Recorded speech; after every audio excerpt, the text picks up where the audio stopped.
22ನೇ ಅಧ್ಯಾಯ. ಸರ್ಪದಿಂದ ರಕ್ಷಣೆ. ಬಾಳಾಸಾಹೇಬ ಮೇರಿಕರ, ಬಾಪು ಸಾಹೇಬ ಬೂಟಿ, ಅಮೀರ ಶಕ್ಕರ, ಹೇಮಾಡ ಪಂತ ಸರ್ಪಹತ್ಯೆ ಬಗ್ಗೆ ಬಾಬಾ ಅವರ ಅಭಿಪ್ರಾಯ. ಬಾಬಾ ಅವರನ್ನು ಧ್ಯಾನಿಸುವುದು ಹೇಗೆ ಪ್ರಕೃತಿಯ ಮರ್ಮವನ್ನಾಗಲಿ ಪರಮಾತ್ಮನ ರೂಪವನ್ನಾಗಲಿ ಯಾರಿಂದಲೂ ಅಳೆಯುವುದಕ್ಕೆ ಸಾಧ್ಯವಿಲ್ಲ. ವೇದಗಳಿಗಾಗಲಿ ಸಹಸ್ರ ನಾಲಿಗೆಗಳುಳ್ಳ ಆದಿಶೇಷನಿಗಾಗಲಿ ಅದು ಸಾಧ್ಯವಿಲ್ಲ. ಪರಮಾತ್ಮನ ಪಾದವೇ ಸುಖದ ಸಾಧನವೆಂದಿರುವ ಭಕ್ತರಿಗೆ ಪರಮಾತ್ಮನ ರೂಪ ಗೋಚರವಾಗುವುದು. ಆ ಉದತ್ತವಾದ ಜೀವನದ ಗುರಿಯನ್ನು ಸಾಧಿಸಲು ಅವನನ್ನು ಧ್ಯಾನಿಸುವ ಸಾಧನವೊಂದನ್ನು ಬಿಟ್ಟರೆ ಬೇರೆ ಯಾವ ಸಾಧನವನ್ನು ಭಕ್ತರು ಅರಿಯರು. ಹೇಮಾಡ ಪಂತರು ಭಕ್ತಿಯ ಮತ್ತು ಧ್ಯಾನದ ಸುಲಭವಾದ ಮಾರ್ಗವನ್ನು ಈ ರೀತಿ ವಿವರಿಸುತ್ತಾರೆ. ಕೃಷ್ಣ ಪಕ್ಷದ ಚಂದ್ರನು ದಿನೇ ದಿನೇ ಕ್ಷೀಣಿಸುತ್ತಾ ಒಂದು ದಿನ ಕಣ್ಮರೆಯಾಗುವನು. ಆ ದಿನವೇ ಅಮಾವಾಸ್ಯೆ. ನಂತರ ಶುಕ್ಲಪಕ್ಷ ಆರಂಭವಾಗಿ ಚಂದ್ರನು ಪ್ರಕಾಶಿಸತೊಡಗುತ್ತಾನೆ. ಆಗ ಜನಕೋಟಿಯು ಚಂದ್ರನನ್ನು ನೋಡಲು ಹಾತೊರೆಯುತ್ತಾರೆ. ಪ್ರತಿ ಪದೆಯ ದಿನ ಚಂದ್ರನು ಕಾಣಿಸುವುದೇ ಇಲ್ಲ. ಮರುದಿನ ಸ್ವಲ್ಪ ಕಾಣುತ್ತಾನೆ. ವೃಕ್ಷದ ಎಲೆಗಳ ಸಂಧಿಯಲ್ಲಿ ಕಾತುರರಾಗಿ ನಾವು ನೋಡುತ್ತಿದ್ದರೆ ಆ ಚಂದ್ರನ ಸೊಬಗೇ ಬೇರೆ. ಇದನ್ನೇ ಆಧಾರವಾಗಿಟ್ಟುಕೊಂಡು ಈಗ ಬಾಬಾರವರ ದಿವ್ಯ ತೇಜ ಪ್ರತಿಭೆಯನ್ನು ಅವಲೋಕಿಸೋಣ. ಸಾಯಿಬಾಬಾರವರ ಫೋಟೋ ನೋಡಿ ಎಷ್ಟು ಮುದ್ದಾಗಿದೆ. ಬಲಗಾಲನ್ನು ಎಡಗಾಲಿನ ಮಂಡಿಯ ಮೇಲೆ ಹಾಕಿಕೊಂಡು ಎಡಗೈ ಬೆರಳುಗಳನ್ನು ಬಲಗಾಲಿನ ಪಾದದ ಮೇಲಿಟ್ಟುಕೊಂಡು ಕುಳಿತಿದ್ದಾರೆ. ಬಲಗಾಲಿನ ಹೆಬ್ಬೆಟ್ಟಿನ ಮೇಲೆ ಎಡಗೈ ತೋರು ಬೆರಳು ಮತ್ತು ಮಧ್ಯದ ಬೆರಳುಗಳನ್ನು ಇಟ್ಟುಕೊಂಡಿರುತ್ತಾರೆ. ಈ ಸ್ಥಿತಿಯಲ್ಲಿ ಕುಳಿತಿರುವ ಬಾಬಾ, ನೀವು ನನ್ನ ಪ್ರತಿಭೆಯನ್ನು ಕಾಣಬಯಸಿದರೆ ಅಹಂಕಾರ ಮತ್ತು ಮಮಕಾರವನ್ನು ತಿಳಿಸಿರಿ.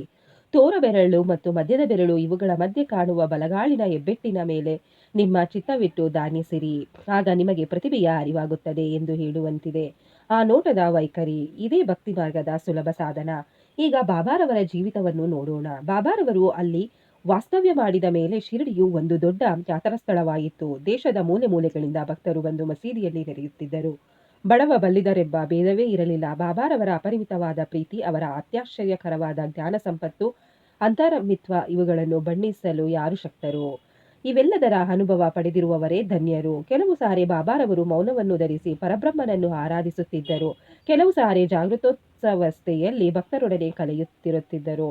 ಕೆಲವು ಸಾರಿ ನೀತಿಕತೆಗಳನ್ನು ಹೇಳುತ್ತಿದ್ದರು. ಅನೇಕ ಸಾರಿ ಹಾಸ್ಯ ಮತ್ತು ವಿನೋದ ಮಾಡುತ್ತಿದ್ದರು. ಕೆಲವು ಸಾರಿ ಶಾಂತಿಯಿಂದಿರುತ್ತಿದ್ದರು. ಮತ್ತೆ ಕೆಲವು ಸಾರಿ ಕುಪಿತರಾಗಿರುತ್ತಿದ್ದರು. ಕೆಲವು ಸಾರಿ ಸಂಕ್ಷಿಪ್ತವಾಗಿ ಬೋಧಿಸುತ್ತಿದ್ದರು. ಕೆಲವು ಸಾರಿ ಸುಮ್ಮನೆ ವಾದಿಸುತ್ತಿದ್ದರು.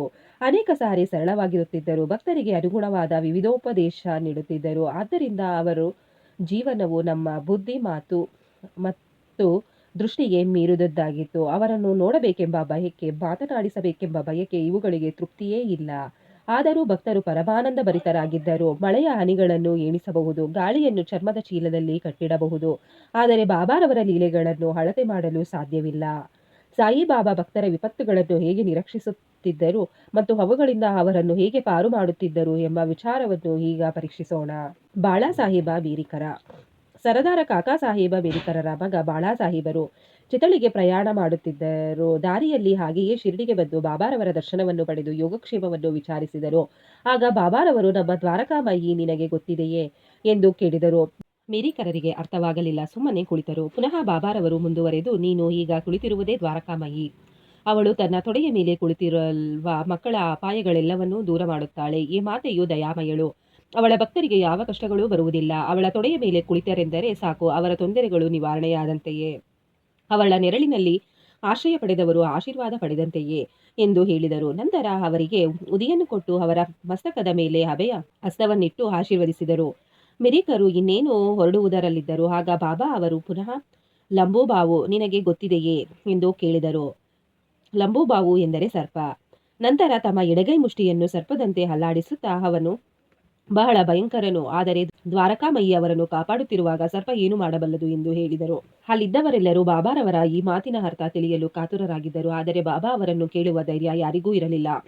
ಬಾಳಾಸಾಹೇಬರು ಬಾಬಾರವರಿಗೆ ನಮಸ್ಕರಿಸಿ ಶ್ಯಾಮಾ ಅವರೊಡನೆ ಮಸೀದಿ ಬಿಟ್ಟು ಹೊರಟರು. ಬಾಬಾರವರು ಶ್ಯಾಮಾ ಅವರಿಗೆ ಮೇರಿಕರ ಅವರೊಡನೆ ಪ್ರಯಾಣ ಮಾಡುವಂತೆ ಹೇಳಿದರು. ಶ್ಯಾಮಾ ಅವರು ಈ ವಿಷಯವನ್ನು ಬಾಳಾಸಾಹೇಬರಿಗೆ ತಿಳಿಸಿದಾಗ ಅವರು ಬೇಡವೆಂದರೆ ಬಾಳಾಸಾಹೇಬರ ಅಭಿಪ್ರಾಯವನ್ನು ಶ್ಯಾಮಾ ಅವರು ಬಾಬಾ ಅವರಿಗೆ ತಿಳಿಸಿದರು. ಆಗ ಬಾಬಾರವರ, ಸರಿ, ಹೋಗಬೇಡ, ನಾವು ಯಾವಾಗಲೂ ಒಳ್ಳೆಯದನ್ನು ಎಣಿಸಬೇಕು, ಒಳ್ಳೆಯದನ್ನೇ ಮಾಡಬೇಕು, ಆದರೆ ಏನಾಗಬೇಕೋ ಅದೇ ಹಾಗೆಯೇ ಬಿಡುತ್ತದೆ ಎಂದರು.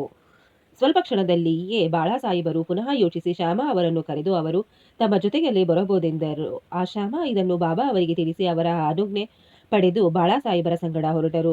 ಚಿತಳಿಯನ್ನು ರಾತ್ರಿ 9 ಗಂಟೆಗೆ ತಲುಪಿ ಶ್ರೀ ಮಾರುತಿ ದೇವಸ್ಥಾನದಲ್ಲಿ ತಂಗಿದ್ದರು. ಕಚೇರಿಯ ವರಿಷ್ಠರು ಬಂದಿರಲಿಲ್ಲ. ಆದುದರಿಂದ ಮಾತನಾಡುತ್ತಾ ಕುಳಿತರು. ಬಾಳಾಸಾಹೇಬರು ಪತ್ರಿಕೆಯನ್ನೊದ್ದುತ್ತಾ ಚಾಪೆಯ ಮೇಲೆ ಕುಳಿತಿದ್ದರು. ಆಗ ಅವರ ನಡೆದ ಮೇಲಿದ್ದ ಹೊದಿಕೆಯ ಮೇಲೆ ಯಾರಿಗೂ ತಿಳಿಯದಂತೆ ಒಂದು ಸರ್ಪ ಬಂದು ಕುಳಿತಿತ್ತು. ಅವರ ಜವಾನನ್ನು ಇದನ್ನು ನೋಡಿ ಹಾವು ಹಾವು ಎಂದು ಕೂಗಿಕೊಂಡನು. ಬಾಳಾಸಾಹೇಬ ನಡುಗಲಾರಂಭಿಸಿದರು. ಶ್ಯಾಮ ಅವರು ಚಕಿತರಾದರು. ಸದ್ದಿಲ್ಲದೆ ಕೋಲು ತರಲು ಹೊರಟರು. ಸರ್ಪವು ಬಾಳಾಸಾಹೇಬರನ್ನು ಬಿಟ್ಟು ಕೆಳಗಿಳಿಯಿತು. ಕೂಡಲೇ ಅದನ್ನು ಹೊಡೆದು ಕೊಂದರು. ಆ ಅಪಾಯವನ್ನು ಬಾಬಾ ಅವರು ಮೊದಲೇ ನಿರೀಕ್ಷಿಸಿ ಆದ್ದರಿಂದ ಅವರನ್ನು ಪಾರು ಮಾಡಿದರು. ಅಂದಿನಿಂದ ಬಾಳಾಸಾಹೇಬರಿಗೆ ಬಾಬಾ ಅವರಲ್ಲಿದ್ದ ಭಕ್ತಿ ದೃಢವಾಯಿತು. ಬಾಪು ಸಾಹೇಬ ಬೂಟಿ. ಪ್ರಸಿದ್ಧ ಜ್ಯೋತಿಷಿಯಾದ ಶ್ರೀ ನಾನಾ ಡೆಂಗಳೆಯವರು ಶಿರಡಿಯಲ್ಲಿ ಬಾಪು ಸಾಹೇಬ ಬೂಟಿ ಅವರಿಗೆ ಈ ದಿನ ನಿಮಗೆ ಗ್ರಹಗತಿಗಳು ಸರಿಯಾಗಿಲ್ಲ, ಅಪಾಯವಿದೆ ಎಂದರು. ಬಾಪು ಸಾಹೇಬರು ಇದರಿಂದ ಮನೋವ್ಯಾಕ್ಯುಲರಾದರು. ಎಂದಿನಂತೆ ಆ ದಿನ ಅವರು ಮಸೀದಿಗೆ ಬಂದಾಗ ಬಾಬಾ ಅವರು ನಿನಗೇನು ಹೇಳಿದರು? ನಿನಗೆ ಈ ದಿನ ಮರಣ ಸಂಭವವಿದೆ ಎಂದು ಹೇಳಿರುತ್ತಾರೆ ಅಲ್ಲವೇ? ನೀನು ಹೆದರಬೇಕಿಲ್ಲ. ಹೇಗೆ ಆ ಮೃತ್ಯುವು ನಿನ್ನನ್ನು ಕೊಲ್ಲುವುದೋ ನೋಡೋಣ ಎಂದರು. ಆ ದಿನ ಸಂಜೆ ಬಾಪು ಸಾಹೇಬರು ತಮ್ಮ ಕೊಠಡಿಗೆ ಹೋಗಿ ಕುಳಿತಾಗ ಒಂದು ಸರ್ಪವನ್ನು ಕಂಡರು. ಅವರ ಜವಾನನು ಅದನ್ನು ಹೊಡೆಯಲು ಕೈ ಎತ್ತಿದನು. ಬಾಪು ಸಾಹೇಬರು ಒಂದು ದೊಡ್ಡ ಕೋಲನ್ನು ತರಲು ಹೇಳಿದರು. ಜವಾನನು ಕೋಲನ್ನು ತರುವುದರೊಳಗೆ ಸರ್ಪ ಮಾಯವಾಗಿತ್ತು. ಆಗ ಬಾಪು ಸಾಹೇಬರು ಬಾಬಾ ಅವರ ಮಾತುಗಳನ್ನು ಜ್ಞಾಪಕಕ್ಕೆ ತಂದುಕೊಂಡು ಸಂತೋಷಭರಿತರಾದರು. ಅಮೀರಾ ಶಕ್ಕರ. ಕಟುಕರ ಜಾತಿಗೆ ಸೇರಿದ ಕೋಪಾರಂಗವ ತಾಲೂಕಿನ ಕೋರಾಳ ಹಳ್ಳಿಯ ಅಮೀರಾ ಶಕ್ಕರ ಬಾಂದ್ರಾದಲ್ಲಿ ಕಮಿಷನ್ ಏಜೆಂಟ್ ಆಗಿದ್ದರು. ಅವರು ವಾಯು ರೋಗದಿಂದ ನರಳುತ್ತಿದ್ದರು. ದೇವರನ್ನು ಸ್ಮರಿಸಿ ಬಾಬಾ ಅವರ ಹತ್ತಿರ ಬಂದು ರೋಗವನ್ನು ಗುಣಪಡಿಸುವಂತೆ ಬೇಡಿಕೊಂಡರು. ಅದಕ್ಕೆ ಸಾಯಿಬಾಬಾ ಅವರಿಗೆ ಚಾವಡಿಯಲ್ಲಿ ತಂಗುವಂತೆ ಹೇಳಿದರು. ಆ ಚಾವಡಿಯು ಅನಾರೋಗ್ಯ ಸ್ಥಳವಾಗಿತ್ತು. ಆದರೆ ಬಾಬಾ ಅವರ ಆಜ್ಞೆಯನ್ನು ಮೀರುವಂತಿರಲಿಲ್ಲ. ಬಾಬಾ ಅವರನ್ನು ಮಸೀದಿಗೆ ಬರಕೂಡಲಿಲ್ಲ. ಆಗಾಗ್ಗೆ ಚಾವಡಿಗೆ ತಾವೇ ಹೋಗಿ ಬರುತ್ತಿದ್ದರು. ರಾತ್ರಿ ಮೆರವಣಿಗೆಯ ನಂತರ ಬಾಬಾ ಅಲ್ಲಿ ಹೋಗಿ ಮಲಗುತ್ತಿದ್ದರು. ಆದುದರಿಂದ ಅಮೀರಾ ಅವರಿಗೆ ಬಾಬಾ ಅವರ ಭೇಟಿ ಆಗಾಗ್ಗೆ ಆಗುತ್ತಲೇ ಇತ್ತು. ಅಮೀರಾ ಶಕ್ಕರ ಅಲ್ಲಿ 9 ತಿಂಗಳು ತಂಗಿದ್ದರು. ಆನಂತರ ಬಹುಶಃ ಬೇಸರ ಪಟ್ಟುಕೊಂಡು ಒಂದು ದಿನ ರಾತ್ರಿ ಯಾರಿಗೂ ಹೇಳದೆ ಶಿರಡಿಯನ್ನು ಬಿಟ್ಟು ಕೋಪಾರಂಗವ ಧರ್ಮಶಾಲೆಗೆ ಹೋಗಿಬಿಟ್ಟರು. ಅಲ್ಲಿ ಮರಣಾವಸ್ಥೆಯಲ್ಲಿದ್ದ ಒಬ್ಬ ಮೋದಿ ಫಕೀರನನ್ನು ಅವರು ಕಂಡರು. ಅವನು ನೀರು ನೀರು ಎಂದು ಕೂಗಿಕೊಳ್ಳುತ್ತಿದ್ದನು. ಅಮೀರಾ ಶಕ್ಕರ ಅವನಿಗೆ ನೀರು ಕುಡಿಯಲು ಕೊಟ್ಟರು. ನೀರು ಕುಡಿದ ತತ್ಕ್ಷಣ ಫಕೀರನು ಮರಣ ಹೊಂದಿದನು. ಶಕ್ಕರರಿಗೆ ಆಗ ದಿಕ್ಕು ತೋಚದಂತಾಯಿತು. ಯಾರಿಗಾದರೂ ಈ ಸಂಗತಿ ತಿಳಿಸಿದರೆ ತಮ್ಮ ಮೇಲೆಯೇ ಆರೋಪ ಬರುತ್ತದೆ ಎಂದು ಭಾವಿಸಿ ಇದು ಬಾಬಾ ಅವರ ಅನುಮತಿ ಇಲ್ಲದೆ ಬಂದಿದ್ದರ ಫಲವೆಂದು ತಿಳಿದು ಪಶ್ಚಾತ್ತಾಪ ಪಟ್ಟುಕೊಂಡು ಅದೇ ರಾತ್ರಿ ಬಾಬಾ ಅವರವರ ನಾಮಸ್ಮರಣೆ ಮಾಡುತ್ತಾ ಬೆಳಗಾಗುವುದರೊಳಗೆ ಶಿರಡಿಗೆ ಬಂದು ತಲುಪಿದರು. ನಂತರ ಬಾಬಾ ಅವರು ಹೇಳಿದಷ್ಟು ದಿನ ಚಾವಡಿಯಲ್ಲಿಯೇ ತಂಗಿ ಪೂರ್ತಿ ಗುಣ ಹೊಂದಿದರು. ಒಂದು ರಾತ್ರಿ, ಓ ಅಬ್ದುಲ್, ಯಾವುದೋ ಒಂದು ಭೂತ ನನಗೆ ಅಪ್ಪಳಿಸುತ್ತಿದೆ ಎಂದು ಬಾಬಾ ಕೂಗಿಕೊಂಡರು. ಅಬ್ದುಲ್ ದೀಪ ತೆಗೆದುಕೊಂಡು ಬಂದು ಬಾಬಾ ಅವರ ಹಾಸಿಗೆ ಸುತ್ತಲೂ ನೋಡಿದನು. ಏನೂ ಕಾಣಿಸಲಿಲ್ಲ. ಬಾಬಾ ಅವನಿಗೆ ಸರಿಯಾಗಿ ನೋಡಲು ಹೇಳಿ ತಮ್ಮ ಸಾಟಕದಿಂದ ನೆಲಕ್ಕೆ ಹೊಡೆಯುತ್ತಾ ಕುಳಿತರು. ಅಮೀರಾ ಶಕ್ಕರ ಸರ್ಪ ಬಂದಿರಬಹುದೆಂದು ಅನುಮಾನಿಸಿದರು. ಅಮೀರಾರಿಗೆ ಬಾಬಾ ಅವರ ರೀತಿ ನೀತಿಗಳನ್ನು ಗ್ರಹಿಸುವ ಶಕ್ತಿ ಇದ್ದಿತ್ತು. ಬಾಬಾ ಅವರಿಗೆ ಶಕ್ಕರರ ಹಾಸಿಗೆಯ ಹತ್ತಿರ ಒಂದು ಸರ್ಪ ಕಾಣಿಸಿತು. ಅಬ್ದುಲ್ಲನಿಗೆ ಅಲ್ಲಿ ದೀಪವನ್ನು ತರಲು ಹೇಳಿದರು. ದೀಪದ ಬೆಳಕಿನಲ್ಲಿ ಹಾಸಿಗೆಯ ಬಳಿ ಸರ್ಪವೊಂದು ಸುತ್ತಿಕೊಂಡು ಕುಳಿತಿರುವುದು ಕಂಡು ಬಂದಿತ್ತು. ಕೂಡಲೇ ಅದನ್ನು ಕೊಲ್ಲಲಾಯಿತು. ಹೀಗೆ ಬಾಬಾ ಸಮಯೋಚಿತ ಎಚ್ಚರಿಕೆ ಕೊಟ್ಟು ಅಮೀರನನ್ನು ಕಾಪಾಡಿದರು. ಹಾವು ಮತ್ತು ಚೇಳು. ಬಾಬಾ ಅವರು ತಿಳಿಸಿದ ಪ್ರಕಾರ ಕಾಕಾ ಸಾಹೇಬ ದೀಕ್ಷಿತರು ಪ್ರತಿದಿನ ಏಕನಾಥರಿಂದ ವಿರಚಿತವಾದ ಭಾಗವತ ಮತ್ತು ಭಾವಾರ್ಥ ರಾಮಾಯಣ ಎಂಬ 2 ಗ್ರಂಥಗಳನ್ನು ಮಸೀದಿಯಲ್ಲಿ ಪಠಣ ಮಾಡುತ್ತಿದ್ದರು.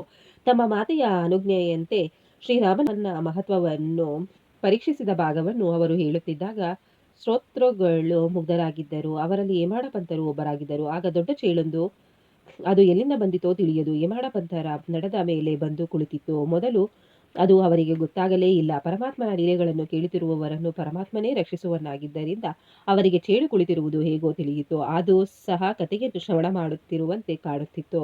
ಆಗ ಹೇಮಾಡ ಪಂತರು ಗಲಾಟೆ ಮಾಡದೆ ದೂತರನ್ನು ಮೆಲ್ಲಗೆ ತೆಗೆದು ಚೇಳನ್ನು ಹೊರಗೆ ತಂದು ಚೆಲ್ಲಿದರು. ಇನ್ನೊಂದು ಸಂದರ್ಭ, ಕೆಲವರು ಒಂದು ರಾತ್ರಿ ದೀಕ್ಷಿತವಾಡದ ಅಟ್ಟದ ಮೇಲೆ ಮಾತನಾಡುತ್ತಾ ಕುಳಿತಿದ್ದರು. ಆಗ ಕಿಟಕಿಯ ಸಂದಿಯಿಂದ ಒಂದು ಭಯಂಕರ ಸರ್ಪವು ಬಂದು ಸುರುಳಿ ಸುತ್ತಿಕೊಂಡು ಕುಳಿತಿತ್ತು. ಎಲ್ಲರೂ ಕೋಲು ತರಲು ಹೊರಟರು. ಅದನ್ನು ಹೊಡೆಯಲು ಪ್ರಯತ್ನಪಟ್ಟರು. ಆದರೂ ಅದು ಸಿಗದೆ ಅದೇ ಸಂದಿಯ ಮೂಲಕ ಮಾಯವಾಯಿತು.